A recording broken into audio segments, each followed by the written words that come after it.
ya son muchos beneficiarios del programa de crédito Creo. Yo fui beneficiaria del microcrédito. El Banco Agrario me prestó 4 millones de pesos. Acceder a este crédito fue muy fácil. Ellos vinieron, verificaron para qué quería el crédito.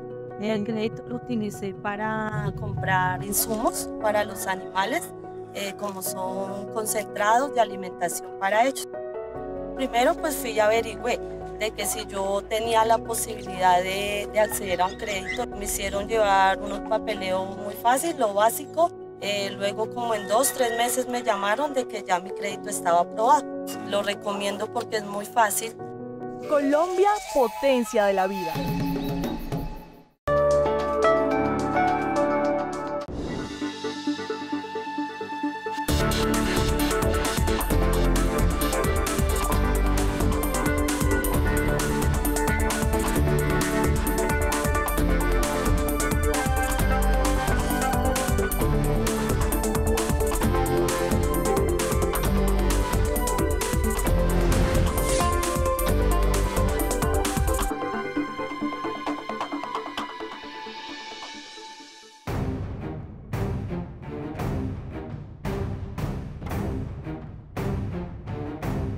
Hemos hablado con las Cortes sobre la posibilidad de tener una comisión que estudie qué es lo esencial para una reforma a la justicia. Esta es una comisión para asesorar al gobierno. Que estamos comprometidos en una reforma que esté pensada en acercar la justicia a los ciudadanos.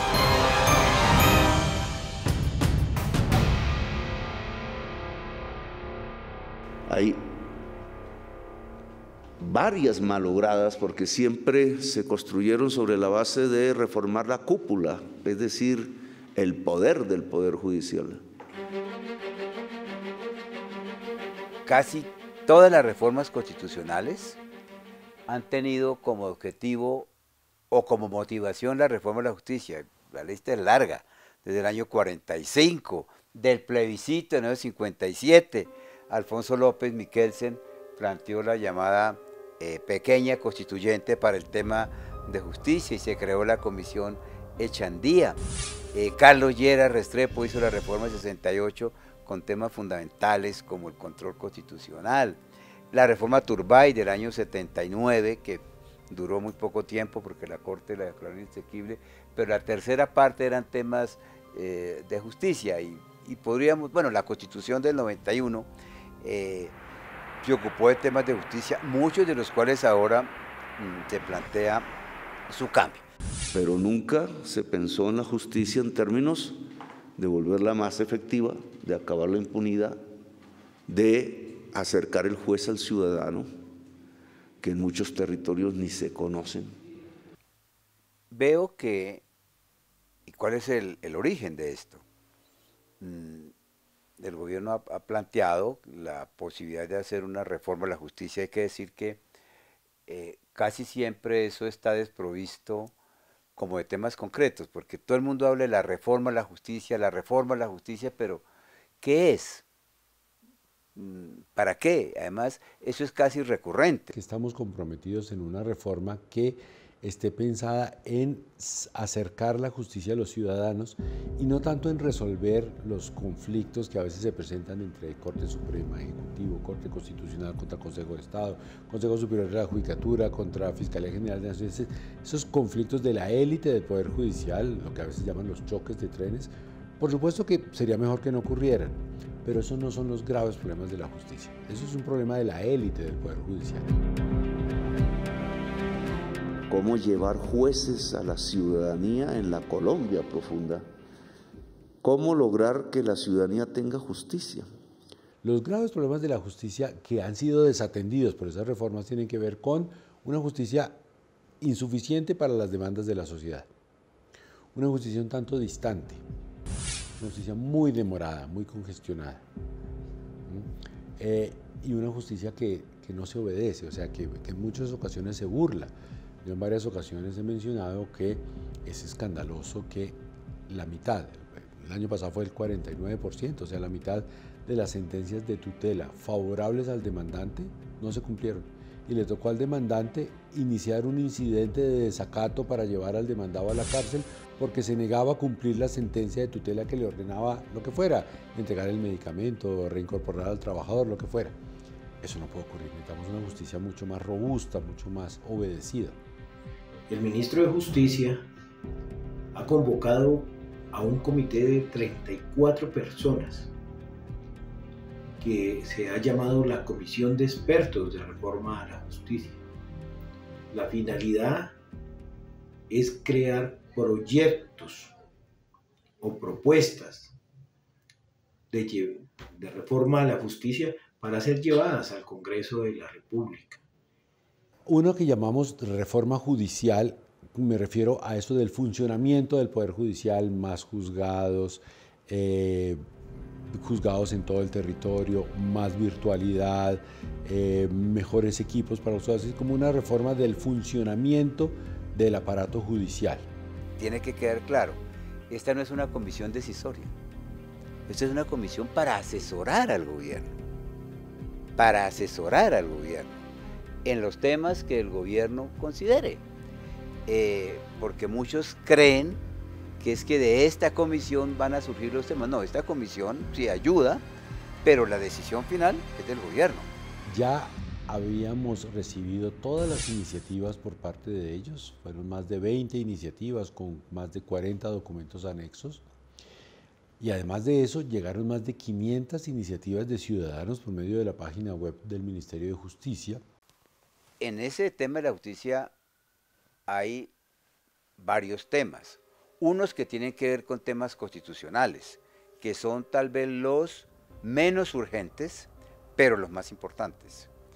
Otros que tienen que ver con proyectos de ley estatutaria unos, de ley ordinaria otros, y algunos que no son ni ley, sino simplemente unos decretos reglamentarios o decisiones del Consejo Superior de la Judicatura. Antes de llegar al Poder Judicial, hay una gran posibilidad de resolver los conflictos en conciliación, mediación, arbitraje, amigable composición, en fin. Hay una serie de elementos que queremos fortalecer y en los que queremos profundizar. La justicia se encuentra colapsada, en crisis, con sobrecarga, mora judicial, y es necesario e importante crear unos proyectos que nos permitan que la sociedad en general, que ese ciudadano que clama justicia tenga un verdadero acceso a la justicia y, lo más importante, se le aplique un debido proceso, que tenga una justicia pronta, oportuna y eficaz. La principal preocupación tanto de los miembros de la comisión como de la ciudadanía que decidió participar tiene que ver con el sistema penal, con la justicia penal. Entonces, la principal de las reformas va a ir hacia hacer más eficiente el proceso penal de tal modo que se le permita de nuevo a los fiscales y a los jueces investigar mejor, negociar mejor con la persona que está capturada, que está siendo enjuiciada, de tal modo que a cambio de premios esta persona vaya delatando, vaya entregando información, vaya reparando a las víctimas, tal como funcionan los sistemas acusatorios. Lo primero es que la gran reforma de la justicia consistiría en cumplir una norma constitucional que no es de ahora, viene de 1886, que se administre pronta y cumplida justicia, así de simple. ¿Qué es lo que busca la gente? Que le resuelvan los casos pronto. Eso es. Actualmente, la demanda de justicia superó con creces toda la oferta que el Estado puede brindar y proporcionar a los ciudadanos. La impunidad, el abandono de los casos, los archivos, las prescripciones, los vencimientos de término están llevando a que se pierda toda la credibilidad en una de las ramas del poder público de la democracia colombiana. La gran revolución en materia judicial es que se cumplan los términos procesales. Hoy en día, si uno mira todos los códigos de procedimiento civil, penal, de lo contencioso administrativo, en teoría, no debería haber un proceso en Colombia que durara más de 2 años.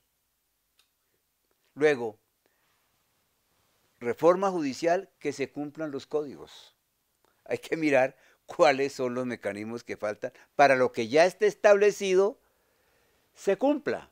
Mire, es la idea de buscar cómo, al lado de los mecanismos ordinarios de acceder a la justicia, demandar, contratar el abogado, puede facilitársele a personas que han padecido discriminación histórica o a grupos que tienen grandes obstáculos para acceder a la justicia, una mejor forma de obtener justicia por parte del Estado. Por ejemplo, saber que tenemos que poner muchos más juzgados en municipios PEDET que en capitales de departamento. Saber que necesitamos más jueces especializados en crímenes sexuales contra mujeres o delitos basados en violencia de género. Más protocolos para proteger a los consumidores o a los trabajadores que acceden a la justicia. Ese tipo de asuntos para que quien acceda a la justicia siempre esté, o todos los colombianos, cuando accedamos a la justicia, estemos en condiciones de igualdad para lograr los derechos. Yo decía, hay que tutelizar la administración de justicia. ¿En qué sentido? La gente cree en la tutela. ¿Por qué? Porque la tutela, hasta habría que utilizar, supuestamente resuelve rápido.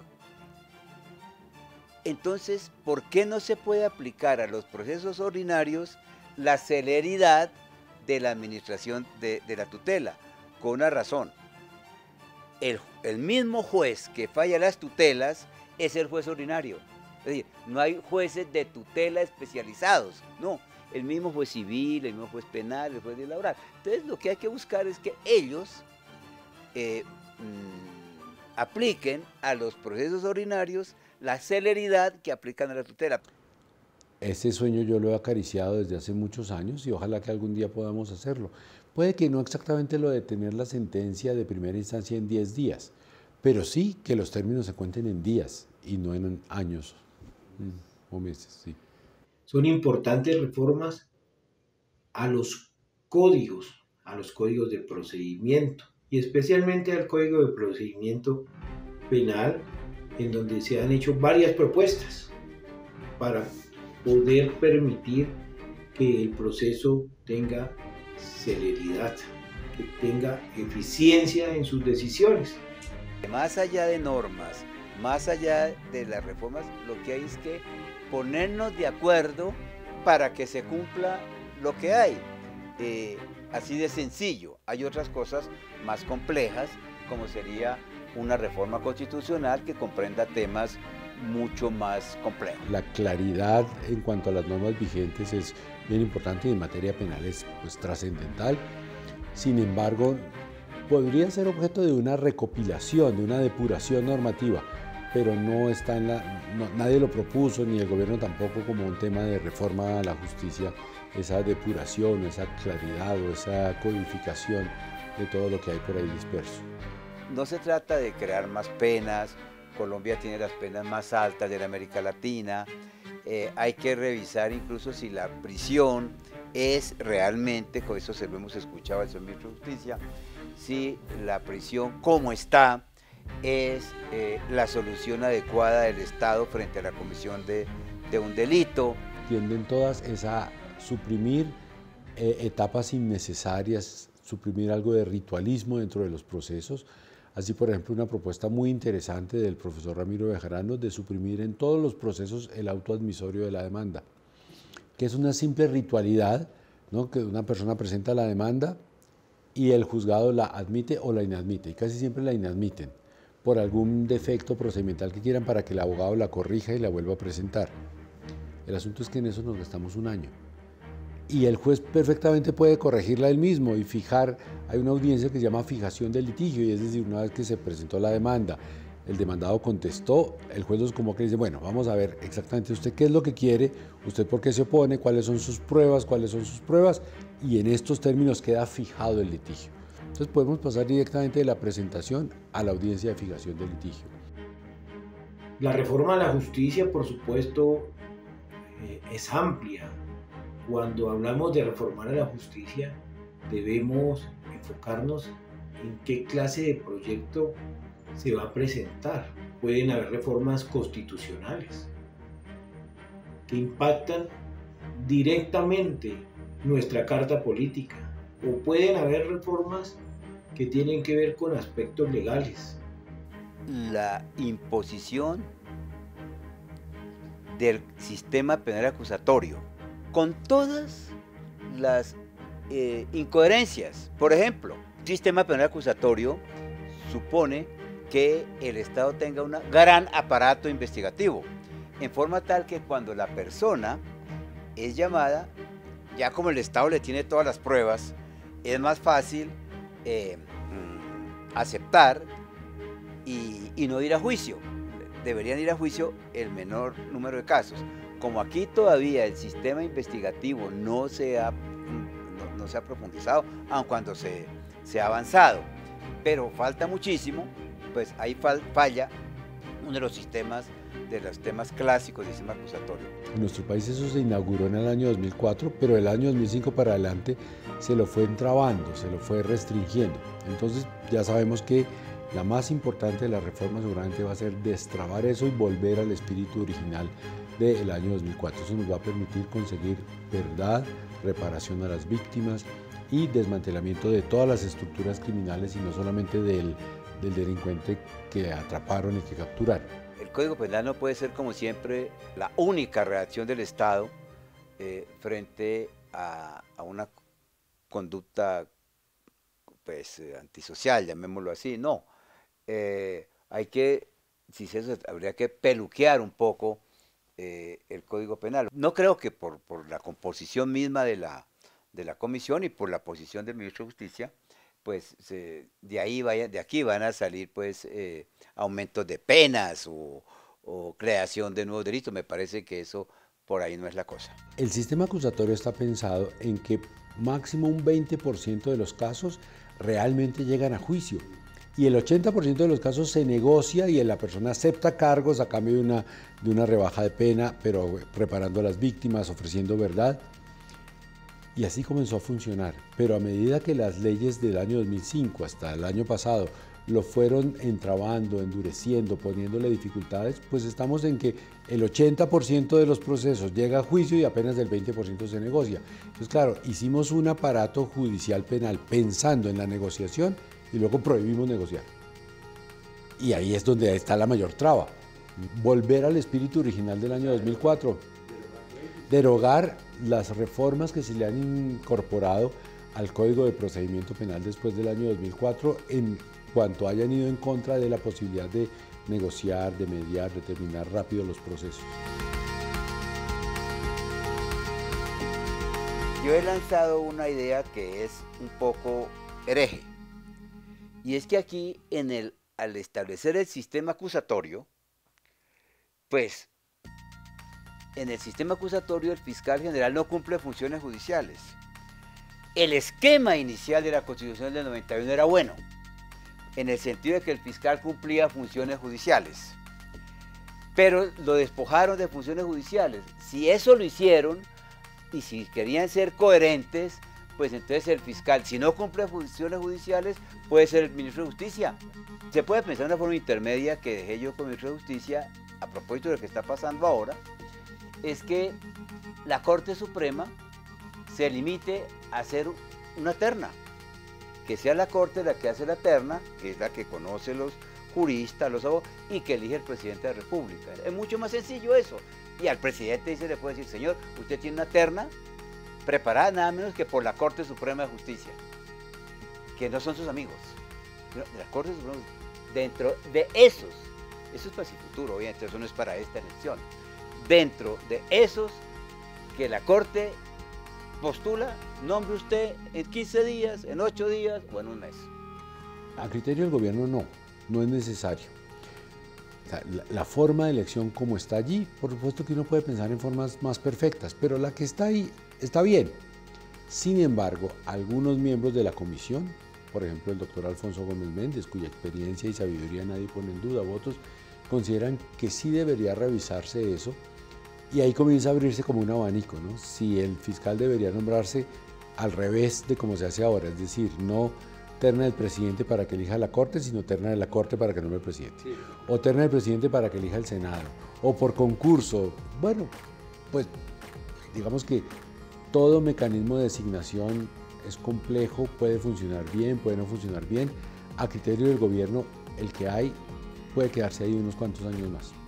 Por ejemplo, quitarle todas las funciones electorales a las altas cortes. Hoy en día están nombrando y resulta que en todo el mundo lo único que tienen que hacer los magistrados es fallar.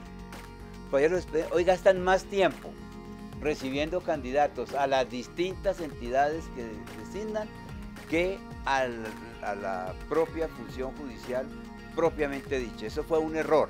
Eso es un tema gordo que no creo que se va a resolver pronto. El otro tema sobre esto es que lo que son hoy las altas cortes y el fiscal general no tienen juez. No tienen juez, porque el juez es el Congreso, que es un remedio de justicia. Entonces hay que crear un tribunal de verdad, un tribunal de aforados que juzguen a los magistrados, que juzguen al fiscal general. Algunos miembros de la comisión consideraron que se debía estudiar la posibilidad de revisar algunas de las funciones electorales que tienen las altas cortes y eso implicaría pues hacer alguna reforma constitucional. Yo creo que toda actuación judicial debe corresponder a una búsqueda de la verdad y la verdad debe tener mecanismos eficaces para encontrarla, que incluso implica, como lo demostró la justicia transicional en el caso penal, la rebaja de penas, la negociación de penas, con tal que aparezca la verdad. También se habló sobre la necesidad de profundizar en enfoques diferenciales, es decir, que la justicia tenga previsiones especiales, protocolos especiales para que le llegue igual de fácil a población que normalmente ha tenido grandes obstáculos para llegar a la justicia. Me refiero a población que vive en territorios muy apartados, a pueblos indígenas, a afrocolombianos, a personas que han padecido alguna discriminación histórica y por eso tienen dificultades para acceder a la justicia.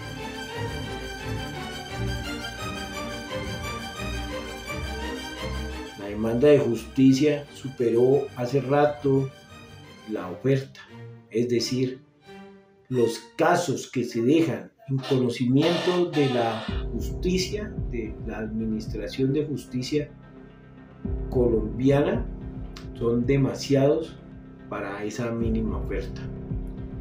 Los despachos judiciales están sobrecargados, saturados, reciben durante el año una gran cantidad de procesos y lo que ingresan no alcanza a salir, trayendo una mora judicial de varios años.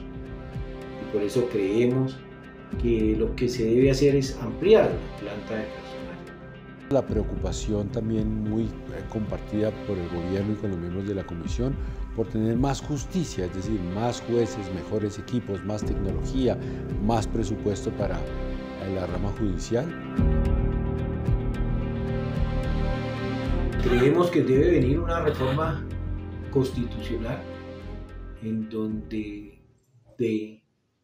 el presupuesto general de la nación se establezca un presupuesto determinado, un porcentaje del presupuesto para la administración de justicia, por ser un poder público del Estado y de la democracia colombiana, que nos permitiría combatir toda la mora judicial, toda la crisis, toda la falta de acceso a la administración de justicia, para que haya una pronta, oportuna y eficaz administración de justicia. Pero habida cuenta de la calidad de las personas que mencionan eso, expertos, exfiscales, exvicepresidentes, exministros, en fin, pues creamos un grupo de trabajo para analizar si esas reformas que ellos proponen sean procedentes o no.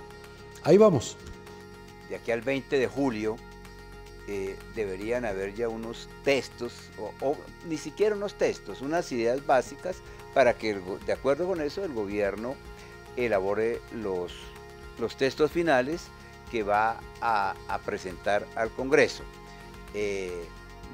Yo creo que el país tiene que tener claro estas cosas, que es una comisión asesora, que no es una comisión que decida, que finalmente quien decide qué se presenta al Congreso y qué no se presenta es al gobierno.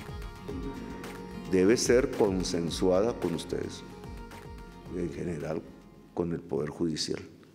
Y por eso nos gustaría que hubiera unos comisionados, unas personas que puedan integrar la comisión que redactará la reforma a la justicia, que provengan de las cortes, que puedan ser designados para trabajar conjuntamente con el gobierno la posibilidad de una reforma a la justicia que acerque la justicia al ciudadano, que la vuelva eficaz y que coloque la senda de la verdad como la senda certera de la justicia, para que paz y vida, que hoy parece escasear en el mundo, se vuelva el eje constructor de la sociedad colombiana.